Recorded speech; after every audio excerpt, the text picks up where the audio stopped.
The morning air at school felt calm and familiar as Kwon Dagon entered the classroom. He took his seat beside Kim Min-soo, settling into his usual spot. What caught his attention, though, was something unexpected. Kim Min-soo was wearing glasses. Immediately, Kwon Dagon grew suspicious. He couldn't help but wonder if those glasses were hiding something. A camera, maybe. Was Kim Min-soo secretly one of Manager Lee's agents, sent to observe him closely? The thought crept deeper into his mind, but Kim Min-soo sensed the suspicion and casually explained his reason. He admitted that he usually didn't wear glasses at school. He was afraid they would make him a target for bullies. That's why he had kept them off, until now. As he adjusted the frames on his face, Kwon Dagon watched silently. Then, for a moment, he felt embarrassed. There was nothing strange. No hidden device. Just a nervous classmate trying to survive in a school full of predators.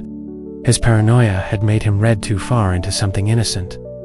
At the front of the classroom, a student's eyes lingered on Kwon Dagon. Curiosity shone in their gaze. Despite the rumors and the fighting, there was something surprisingly ordinary about him. He sat quietly, focused on his work, blending in like any other student who cared about his studies. From across the room, Gianna turned her head. Her friend Era leaned in and teased her. She assumed that Gianna was simply staring at the new transfer student because he was handsome.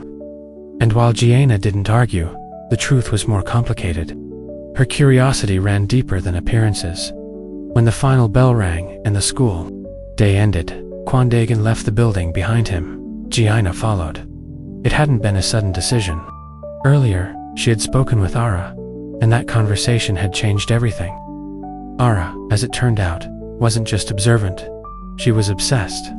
She had an entire archive of information about every attractive boy in the school. Names, addresses, routines, even the exact path Kwon Dagon used to walk home. Her knowledge was unsettling, and her personality bordered on obsessive. But Gianna had chosen to follow Kwon Dagon alone. She didn't want to risk feeding any rumors. She just wanted to confirm a few things for herself. Quietly, she tailed him from a distance, careful not to be seen. However, she wasn't the only one with eyes on Kwon Dagon. Elsewhere, Kim Won-woong had gathered with his crew. They were planning. They knew now that brute strength alone wouldn't be enough. Even with 5 of them, facing Kwon Dagon head-on would be foolish. A new plan had to be made. When the decision was finalized, Kim Won-woong left the rest in charge. The ambush was now in their hands. They had done their homework. Kwon Dagon always walked home using the same route, a narrow path just beyond the school. And just like they predicted, he appeared. The 4 of them began to trail him, blending into the shadows and keeping their distance. But someone else noticed the movement. Gianna. Her eyes widened. She recognized them. They weren't just passing by. They were following him. Panic rose in her chest. Her cautious footsteps grew quicker as she tried to close the distance between herself and Kwon Dagon, careful not to get caught. But one of the 4 noticed her. He looked back, catching her presence. Misreading the situation entirely, he assumed she had been following him instead.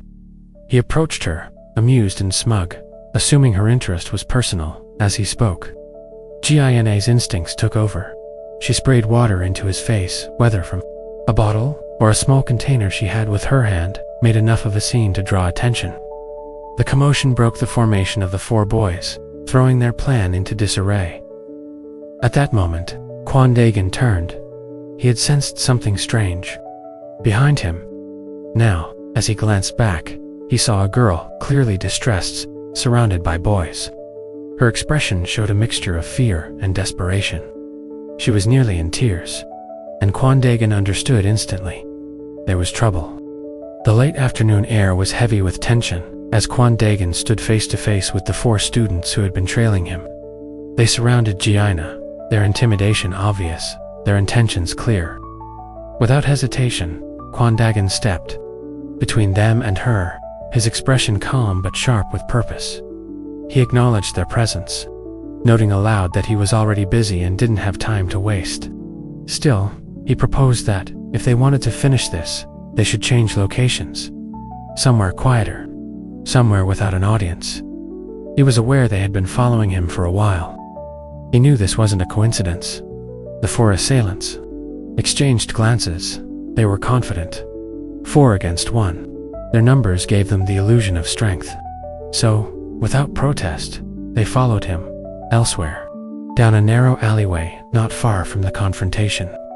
2 students from Bangun Technical School stood by Jungman and Cha Jinwoo. They had been holding the space, waiting, and when Kwon Dagon arrived with the 4 students in tow, they recognized immediately what was about to happen. They didn't want to interfere, acknowledging Won Woong, the leader orchestrating events behind the scenes. The 2 students from Bangun, quietly, surrendered the alley. They stepped aside, leaving the secluded space to Kwon Dagon and his would-be attackers. At that same moment, inside a bustling internet cafe, Yoo Ji-seok and Kim Won-woong sat in front of glowing screens, playing their usual game. But Yoo Ji-seok couldn't focus. He was anxious about the 4 students they had sent to intercept Kwon Dagon. The plan felt reckless, but Kim Won-woong remained calm. He had faith in the strategy. He believed his preparations were enough to break through Kwon Dagon's defenses. Back in the alley, the fight was moments away from breaking out. Kwon Dagon stood still, giving the signal for the battle to begin. One of the 4, the biggest among them, stepped forward, his presence imposing. He ignored Kwon Dagon's warnings, treating the moment with overconfidence and arrogance. That was his mistake. With little effort, Kwon Dagon shoved him back hard, knocking him off balance. The next moment, his fist connected with the student's head in a brutal, clean strike, dropping him to the ground with a thud. The other 3 froze. The display of power had been overwhelming. Still, they couldn't back down now. They moved together, approaching Kwon Dagon with nervous determination. But their feet hesitated. Their minds questioned the odds. And then it began. Before they could organize, Kwon Dagon struck first. He launched forward like a storm, fists flying, striking. One, then another, moving with precision and power. One by one, the 3 fell, unable to defend against the relentless assault. In mere moments, all 4 lay defeated. The alley fell silent. Back at the internet cafe, Kim Won-woong's phone buzzed. A brief pause followed as he checked the message. The report was simple and clear. All 4 had lost. His expression didn't change. There was no anger, no surprise, only quiet acceptance, as if it was just one part of a larger game still in motion.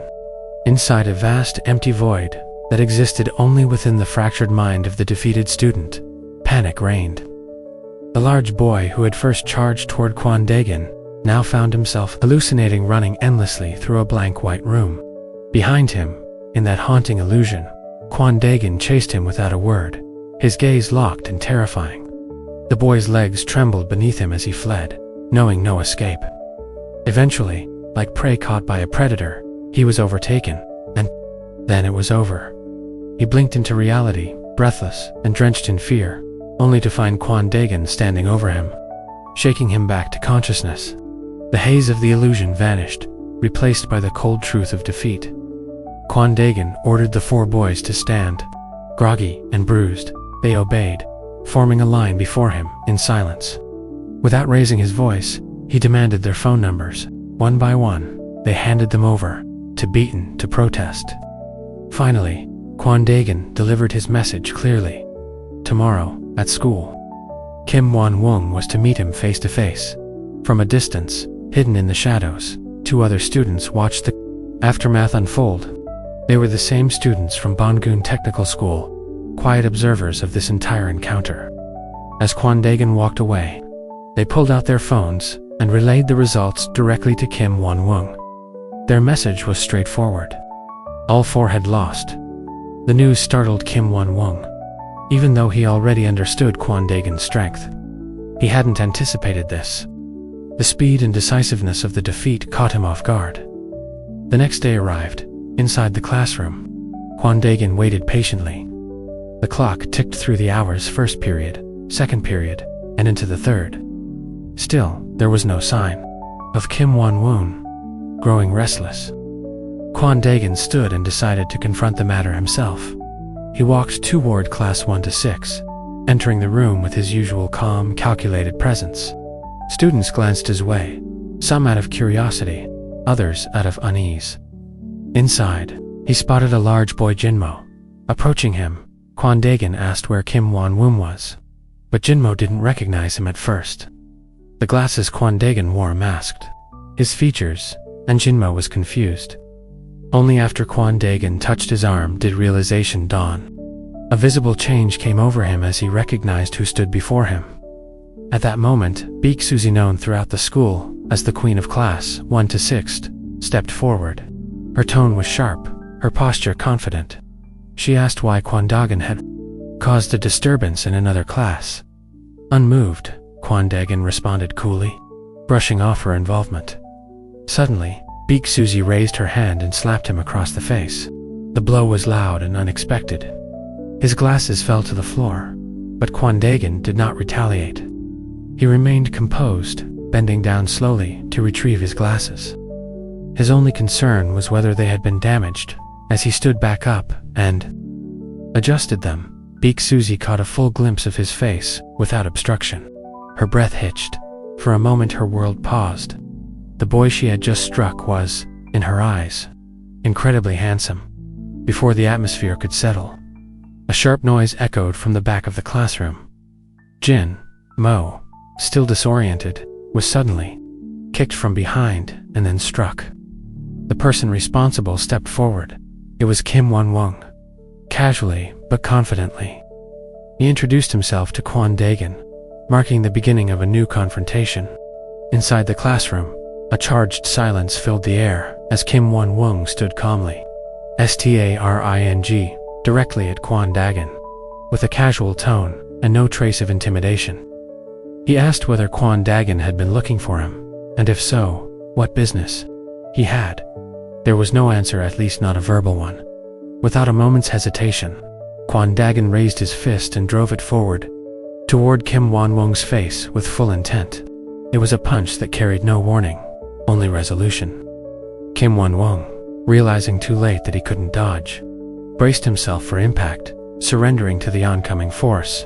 But just before the fist made contact, it was stopped by Yoo Ji-seok, who had leaped between them. His hands gripped Kwon Daegan's arm, halting the attack mid-air.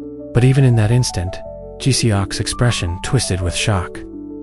The sheer power behind Kwon Daegan's punch wasn't just overwhelming, it was unnatural. Trying to restrain him was like trying to hold back a boulder rolling downhill. As Ji-seok attempted to restrain him further, even contemplating a throw to neutralize the situation, he quickly realized that he couldn't lift Kwon Daegan at all. The strength disparity was beyond anything he had prepared for. Elsewhere in the room, tension brewed in a different form. Jinmo, who had been targeted earlier, was once again being struck by Kim Won-woon. Slaps and fists landed without hesitation. As Won-woon vented his frustration, he insisted that he had not ordered Ginmo to tail Kwon Daegan the previous day. His violence came with denial, as if trying to shift blame while still asserting dominance.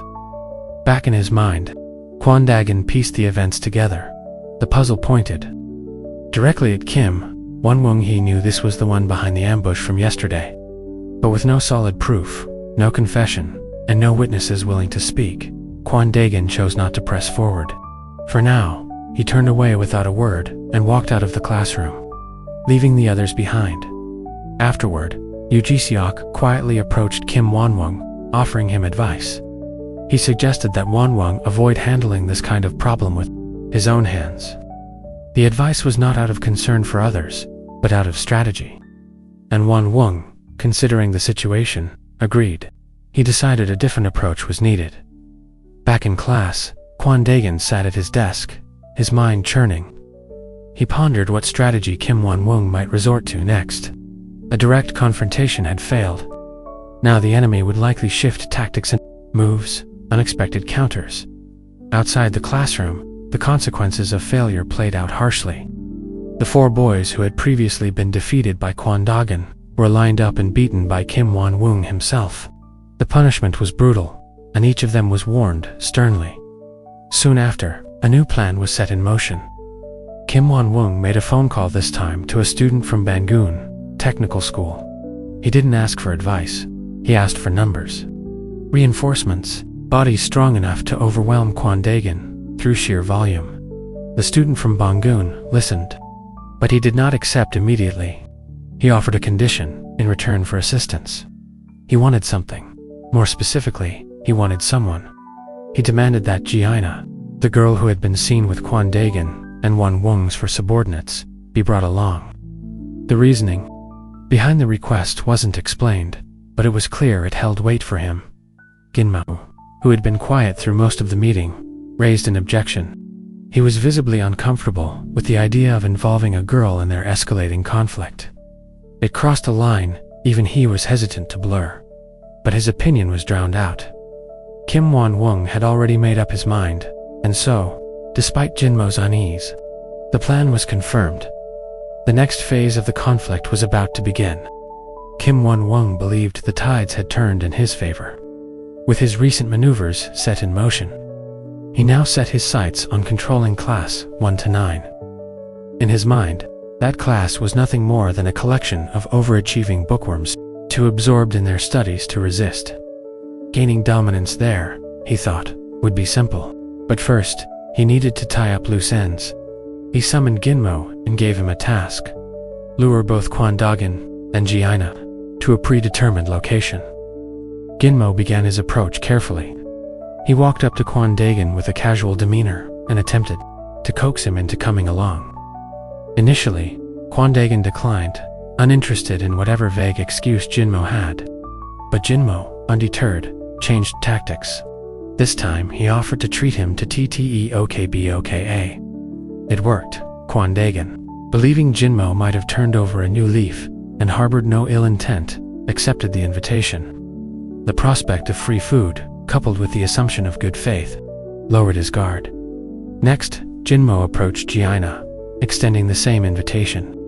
She rejected him almost immediately, her tone sharper and firmer. But Ginmo, sticking to his plan, pressed further, mentioning that Kwon Daegan would also be there, and that it was his treat. Still, Jiina refused. However, her resolve started to waver when Ara, her persistent friend, stepped in and encouraged her to go. Eventually, with mounting pressure and curiosity, Jiina reluctantly agreed. Meanwhile, in another part of the city, preparations were underway. The delinquents from Bangun Technical School had been gathering strength in numbers. They had waited long enough, and now the bait was being brought right to them. Jinmo's role was to deliver both Kwon Daegan and Jiina directly into their trapped out. As they walked toward the intended meeting spot, Kwon Daegan began to sense something was off. The streets became quieter, the stores shuttered, the atmosphere heavier. It was too still, too perfect. He turned to Ginmo, questioning him about the strange location. But Ginmo clearly panicked, offered flimsy excuses, trying to keep his composure. His fear was palpable. It only fueled Kwon Daegun's suspicions further. Then it became clear from the shadows and alleys. Dozens of delinquents emerged. Students from Bangun stood with arms crossed and gazes locked. They had been waiting in, now they surrounded the three. Jinmo, unable to maintain the lie, dropped to his knees. With his forehead nearly to the pavement, he begged for forgiveness. The shame and fear were overwhelming, but the damage had already been done. Kwon Daegan had walked straight into the trap. Beside him, Jiina stood in disbelief. Shock turned into anger. She too had been tricked. But there was no time for explanation, no moment for escape. The fight was about to begin. From within the crowd stepped a towering figure, Min Byung-kwon, the largest and most imposing of the Bangun gang. Muscles coiled, fists clenched, and eyes gleaming with anticipation. The rumors surrounding Kwon Daegun's strength had reached him, and now, finally, he had the chance to test them for himself. The air grew tense.